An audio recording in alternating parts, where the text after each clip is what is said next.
अर्चना Suryavanshi. UP में चुनावी माहौल अपने चरम पर है। सभी राजनीतिक दल के नेता अपने अपने प्रत्याशियों को जीत दिलाने के लिए पूरे यूपी में घूम घूम कर जोर शोर से प्रचार कर रहे हैं। लेकिन हापुड़ में एआईएमआईएम के अध्यक्ष जब चुनावी प्रचार करके वापस लौट रहे थे तो उनके काफिले पर दो बदमाशों ने जानलेवा हमला कर दिया। हालांकि इस हमले में किसी को किसी तरह की हानि नहीं हुई है, लेकिन असुद्दीन ओवैसी की सुरक्षा में हुई चूक एक बड़ा मुद्दा है और उन पर हुआ हमला यूपी की सुरक्षा व्यवस्था पर भी सवाल खड़े करता है। यूपी चुनाव में नेताओं में वाक युद्ध छुड़ा हुआ है। कोई गर्मी उतारने की बात करता है तो कोई चर्बी उतारने की, लेकिन अब यूपी में बात बोली से निकलकर गोली तक पहुंच गई है और उस गोली के निशाने पर कोई आम नेता नहीं बल्कि मुस्लिमों के सबसे बड़े नेता और एआईएमआईएम अध्यक्ष असुद्दीन ओवैसी थे। ओवैसी के साथ ये घटना भी वही हुई जहां से सीएम योगी आदित्यनाथ ने यूपी की सुरक्षा व्यवस्था का हवाला देते हुए कहा था कि यूपी में बीजेपी राज में हर कोई सुरक्षित है और मई जून की गर्मी को शिमला में तब्दील करने का शब्द बाण भी यहीं से छोड़ा था। लेकिन हापुड़ गाजियाबाद खंड के छिजारसी टोल प्लाजा पर ओवैसी के काफिले पर दो बदमाश दिन दहाड़े असलहे से हमला करते हैं, वो भी एक दो राउंड नहीं बल्कि पूरे 4 राउंड। इस तस्वीर को गौर से देखिए। ये तस्वीर है छिजारसी टोल प्लाजा की, जिसमें एक युवक लाल हुडी पहने और हाथ में असलहा लिए आगे बढ़ता है और फायरिंग करनी शुरू कर देता है।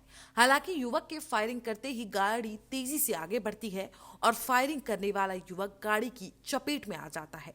तभी सफेद कपड़े में दूसरा युवक नजर आता है, उसके भी हाथ में असलहा है और वो भी फायरिंग करता नजर आ रहा है।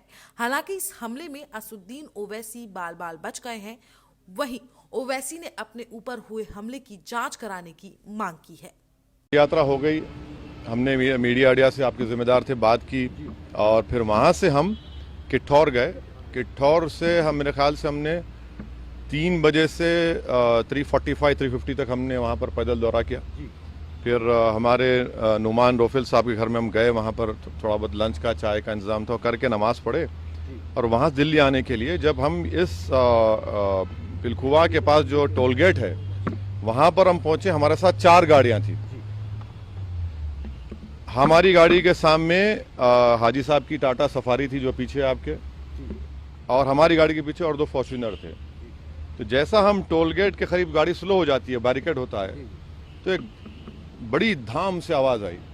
तो हम बोले क्या हुआ? फिर दूसरी आवाज़ आई तो हमारे साथ जो गाड़ी में हमारे दोस्त गाड़ी चला रहे थे यामीन खान, बोले भाई हमला हो रहा। तो हमारी गाड़ी से उन्होंने बड़ी क्विक थिंकिंग से इस गाड़ी को पुश किया, ये सफारी को, और वहाँ से निकले। फिर और एक आवाज़ आई, जब हम निकल रहे थे एक और आवाज़ आई। तो मेरे ख्याल से 3 से 4 राउंड की फायरिंग हुई। हमारी गाड़ी के लेफ्ट साइड के ऊपर 2 होल्स के निशान है, एक गोली शायद, और एक निशान है लेफ्ट साइड मडगार्ड के ऊपर।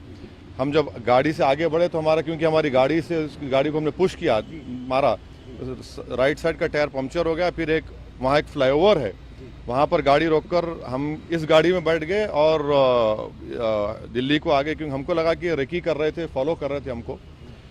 हमारे जब ये हमला हो रहा था, हमारे पीछे जो फॉर्च्यूनर थी जिसमें हमारे एक्स मेयर माजिद थे, उसके ड्राइवर ने एक शूटर पर गाड़ी चढ़ा दी एक ऊपर। जो रेड हुडी पहना था, 2 लोग थे, रेड हुडी पहना था, एक व्हाइट जैकेट।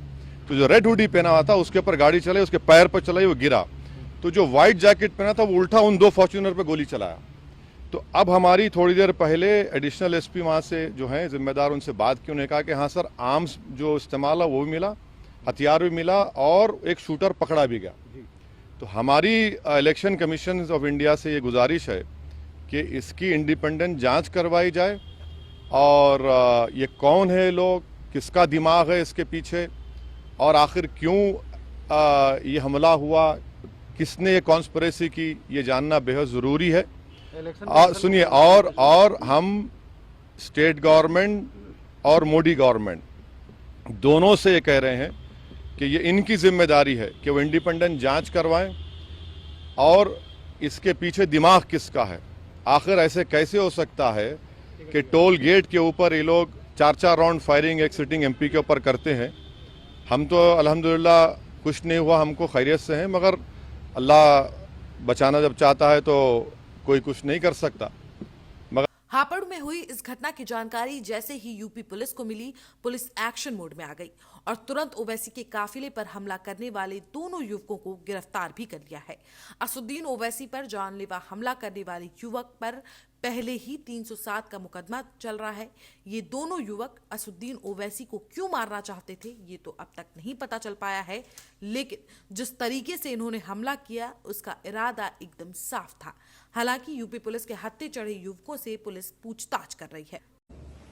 आज शाम में जैसे ही MIM चीफ ने अपने ट्विटर हैंडल से ये सूचना दी कि उनके काफिले पे अटैक हुआ है और वो ठीक हैं, इस सूचना पे पुलिस ने त्वरित कार्रवाई करते हुए जहां पर ये घटना होना बताया जा रहा है वहां पे लोगों को हिरासत में लिया, कुछ लोगों को, और वहां के वीडियो फुटेजेस निकालने के बाद से ऐसा लग रहा है कि 2 व्यक्तियों ने इसमें फायरिंग की है, जिसमें से एक व्यक्ति हिरासत में लिया गया है। वो उसका नाम सचिन है और वो बादलपुर थाना क्षेत्र गौतम बुद्ध नगर का रहने वाला है और उसके पास से एक अवैध पिस्टल भी बरामद हुई है।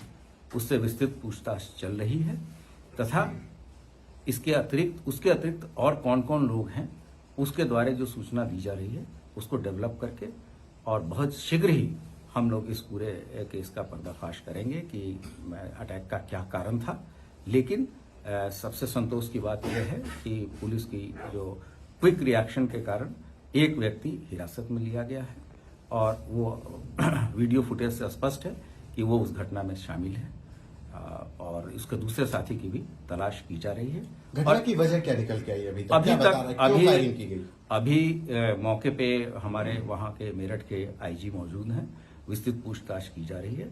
जब तक सभी चीजें पूछताछ के बाद तस्दीक नहीं हो जाती, कारणों का बताया जाना अभी संभव नहीं है। हैदराबाद के लोकसभा सांसद और AIMIM के चीफ असुद्दीन ओवैसी पर हापुड़ में हुए हमले के बाद ओवैसी की सुरक्षा को लेकर भारत सरकार ने बड़ा फैसला लिया है। अब ओवैसी को पूरे भारत में Z+ सुरक्षा मुहैया कराई गई है। केंद्रीय गृह मंत्रालय ने कहा है कि केंद्रीय रिजर्व पुलिस बल की Z+ सिक्योरिटी उनके साथ पूरे देश में रहेगी। लेकिन ओवैसी पर यह हमला यूपी विधानसभा चुनाव से ठीक पहले हुआ है, जिसके बाद अब सियासत शुरू हो गई है।